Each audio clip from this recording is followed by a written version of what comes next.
அஸ்ஸலாமு அலைக்கும் வரஹ்மத்துல்லாஹி வபரகாத்துஹு. மிகவும் சக்தி வாய்ந்த வார்த்தை அஸ்தக்ஃபிருல்லா.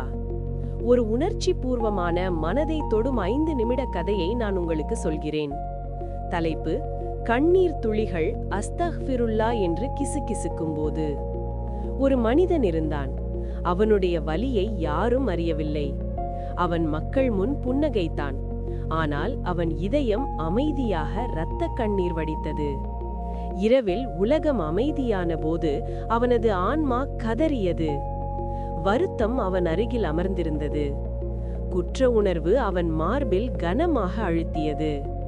பாவங்களின் நினைவுகள் ஒரு தண்டனை போல அவன் மனதில் மீண்டும் மீண்டும் ஓடிக்கொண்டிருந்தன.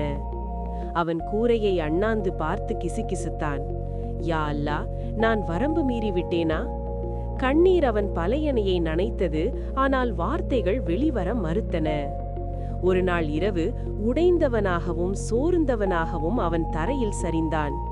அவன் கைகள் நடுங்கின. அவன் இதயம் கனமானது. இனி அதனால் தன்னை தாங்கிக் கொள்ள முடியாது என்பது போல. பிறகு அவனுக்குள் எங்கோ ஆழத்திலிருந்து ஒரு வார்த்தை அவன் உதடுகளிலிருந்து வெளிவந்தது. அஸ்தக்ஃபிருல்லா. ஒரே ஒரு வார்த்தை. நம்பிக்கையுடன் அல்ல, உரத்த குரலில் அல்ல, ஆனால் வெட்கம் மற்றும் நம்பிக்கையுடன் நிறைந்திருந்தது. அவன் இன்னும் அதிகமாக அழுதான். யா அல்லாஹ், நான் பலவீனவன். நான் தோல்வியடைந்து விட்டேன். நான் உனக்கு மாறு செய்தேன். ஆனால் உன்னுடைய வாசலை தவிர எனக்கு வேறு வாசல் இல்லை. இரவு பிறகு இரவு அவன் அதே வார்த்தையுடன் திரும்பினான். சில நேரங்களில் கண்ணீருடன், சில நேரங்களில் மௌனத்துடன், சில நேரங்களில் அல்லாஹ் தன்னை நிராகரித்து விடுவானோ என்ற பயத்துடன். ஆனால் அவன் அதை சொல்லிக்கொண்டே இருந்தான். அஸ்தக்ஃபிருல்லா, அஸ்தக்ஃபிருல்லா. நாட்கள் கடந்தன. வெளிப்புற வாழ்க்கை உடனடியாக மாறவில்லை. பிரச்சனைகள் அப்படியே இருந்தன. சிரமங்கள் நீடித்தன. ஆனால் அவனுக்குள் ஏதோ ஒன்று மென்மையடைந்தது. ஒரு காலத்தில் செத்து போனது போல் இருந்த இதயம் நம்பிக்கையுடன் துடிக்கத் தொடங்கியது. ஒரு நாள் இரவு இஸ்திக்ஃபார் செய்து கொண்டிருந்த போது அவனுக்கு ஒரு பழக்கமற்ற உணர்வு ஏற்பட்டது. அமைதி. பல வருடங்களாக அவன் உணராத ஒரு அமைதி. அல்லாஹ் அவனிடம் மீண்டும் கிசுகிசுப்பது போல இருந்தது. என் அடியாரே, நீ திரும்பி வந்துவிட்டாய். நான் எப்போதும் உனக்காக காத்திருந்தேன். அவன் ஒரு சக்தி வாய்ந்த உண்மையை உணர்ந்தான். இஸ்திக்ஃபார் என்பது மன்னிப்பு கேட்பது மட்டுமல்ல, அது வீடு திரும்புவது. சில வாரங்களுக்கு பிறகு அவன் எதிர்பார்க்காத வகைகளில் நிம்மதி வந்தது. எப்போதும் அற்புதங்கள் மூலமல்ல, ஆனால் வலிமையின் மூலம்.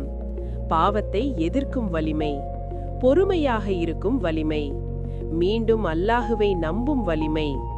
ஒரு நாள் இரவு அவர் கைகளை உயர்த்தினார். இந்த முறை வலியால் அழவில்லை, ஆனால் நன்றியுணர்வால் அழுதார். யா அல்லாஹ், நீ என்னை நிராகரித்து விடுவாய் என்று நினைத்தேன். ஆனால் நீ என்னை என்னிடம் இன்னும் நெருக்கமாக்கினாய். அன்பான கேட்பவரே, உங்கள் இதயம் கனமாக உணர்ந்தால், உங்கள் பாவங்கள் மிக பெரியதாக தோன்றினால், அல்லாஹுவின் கருணைக்கு நீங்கள் தகுதியற்றவர் என்று நினைத்தால் கவனமாக கேளுங்கள். உங்கள் பாவங்கள் அல்லாஹுவை உங்களை விட்டு தூர விலக்குவதில்லை. நீங்கள் திரும்புவது அவரை உங்களிடம் நெருக்கமாக்குகிறது. உங்களால் ஒரே ஒரு வார்த்தை மட்டுமே சொல்ல முடியும் என்றாலும் அதை சொல்லுங்கள். கண்ணீருடன், வெட்கத்துடன், நம்பிக்கையுடன், அஸ்தக்ஃபிருல்லா.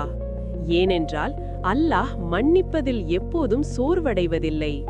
ஆனால் நாம் கேட்பதில் சோர்வடைந்து விடுகிறோம். மேலும் அல்லாஹ் அந்த அடியாரை நேசிக்கிறார்.